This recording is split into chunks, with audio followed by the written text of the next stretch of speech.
Hi friends, అందరూ ఎలా ఉన్నారు? బాగున్నారా? అందరికీ గుడ్ మార్నింగ్. ఈ రోజు పిల్లల క్యారేజీకి నేను ఎగ్ కర్రీ అయితే చేశాను. కర్రీ వండేసరికి కొంచెం లేట్ అయిపోయింది. ఫాస్ట్ గా అయితే క్యారేజీ కట్టేశాను. పెద్దోడైతే కాలేజ్కి వెళ్ళాడు. నన్ను కామెంట్ లో ఒకరు అడిగారు, మీరు డైలీ బాస్మతి రైసే తింటారా అని. అవునండి, మేము డైలీ ఇవే తింటాము. అంతకు ముందు నార్మల్ రైసే తినేవాళ్ళం.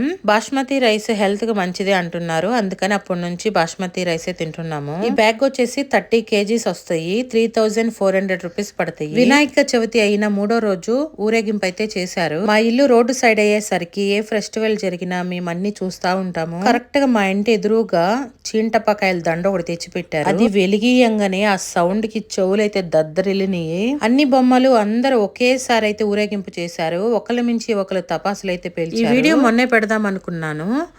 ఏ వీడియోలో పెడదామన్నా కూడా లెంత్ ఎక్కువైపోతుంది, అందుకని పెట్టలేదు. ఈ రోజు పెడుతున్నాను. మీకు ఈ వీడియో నచ్చితే సబ్స్క్రైబ్ చేయండి, లైక్ చేయండి, సపోర్ట్ చేయండి.